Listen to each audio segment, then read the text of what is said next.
Hello दोस्तों, नमस्कार। आपका स्वागत करती हूँ डीएनपी इंडिया में। इस वक्त की 10 बड़ी खबरों से हम आपको रूबरू कराएंगे। तो आइए शुरुआत करते हैं खबरों का सिलसिला।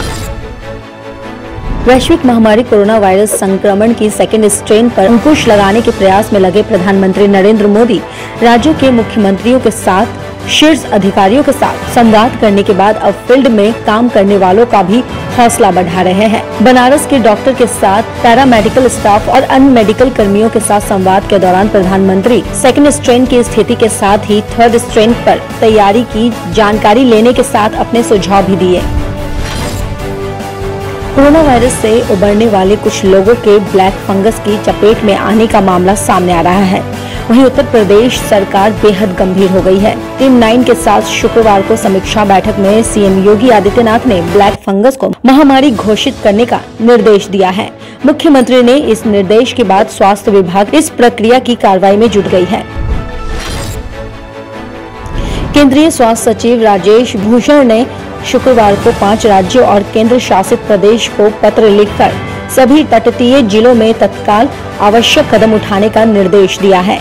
ये पत्र आंध्र प्रदेश, ओडिशा, तमिलनाडु और पश्चिम बंगाल के चीफ सेक्रेटरी और अंडमान और निकोबार द्वीप समूह के एडमिनिस्ट्रेटर को लिखा है।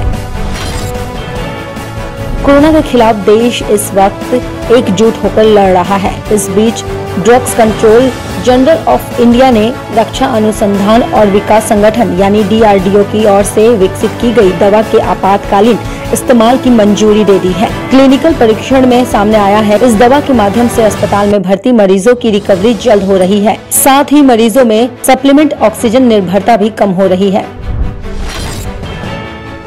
पश्चिम बंगाल से बड़ी खबर सामने आ रही है। यहाँ की भवानीपुर सीट से शोभन देव चट्टोपाध्याय ने इस्तीफा दे दिया है। उनकी जगह पर ममता बनर्जी उपचुनाव लड़ेंगी। जानकारी के अनुसार शोभन देव आज यानी शुक्रवार को अपना इस्तीफा सौंपेंगे। सुप्रीम कोर्ट ने कॉर्पोरेट जगत को बड़ा झटका दिया है। अब अनिल अंबानी के साथ अन्य डिफॉल्टरों की मुश्किलें बढ़ने वाली है। शीर्ष अदालत ने केंद्र सरकार की उस अधिसूचना को सही ठहराया है जिसने बैंकों और वित्तीय संस्थानों को डिफॉल्ट कराने वाले कॉर्पोरेट देनदार के प्रमोटरों यानी व्यक्तिगत गारंटर के खिलाफ कार्रवाई का अधिकार प्राप्त करता है। शीर्ष अदालत के इस आदेश ने कॉर्पोरेट दिवालिया समाधान प्रक्रिया यानी CIRP के समापन के बाद ऋणदाताओं के लिए व्यक्तिगत गारंटी कर्ताओं के शेष ऋण की वसूली के लिए रास्ता साफ हो गया है। विदेश मंत्री S जयशंकर अगले सप्ताह 5 दिनों 24 से 28 मई तक अमेरिका दौरे पर रहेंगे। विदेश मंत्रालय ने शुक्रवार को इस बात की आधिकारिक तौर पर पुष्टि कर दी है। दरअसल अमेरिका के विभिन्न संस्थानों के साथ कोरोना वैक्सीन उत्पादन और खरीद को लेकर भारत वार्ता कर रहा है। विदेश मंत्री के इस दौरे का मुख्य एजेंडा वैक्सीन की खरीद है। सेंट्रल गवर्नमेंट एम्प्लॉयज के अप्रेजल पर कोविड की मार पड़ी है।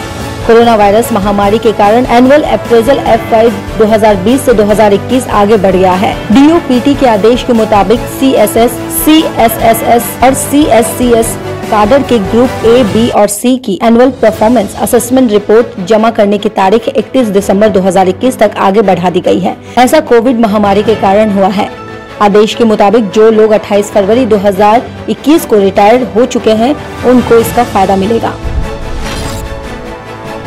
चीन लंबे समय से जापान सैन्य सुरक्षा में सेंध लगाते हुए जासूसी के पुख्ता इंतजाम करने की नियोजित तैयार कर रहा है। इसके लिए चीन की वित्त पोषित संस्थाएं सैन्य अड्डों के आसपास जमीनों की खरीद कर रही है। एक रिपोर्ट के अनुसार जापानी सरकार को ऐसी जमीन के 700 लेन देन के मामले मिले हैं जो संदिग्ध है। इनकी अब गहराई से जांच की जा रही है।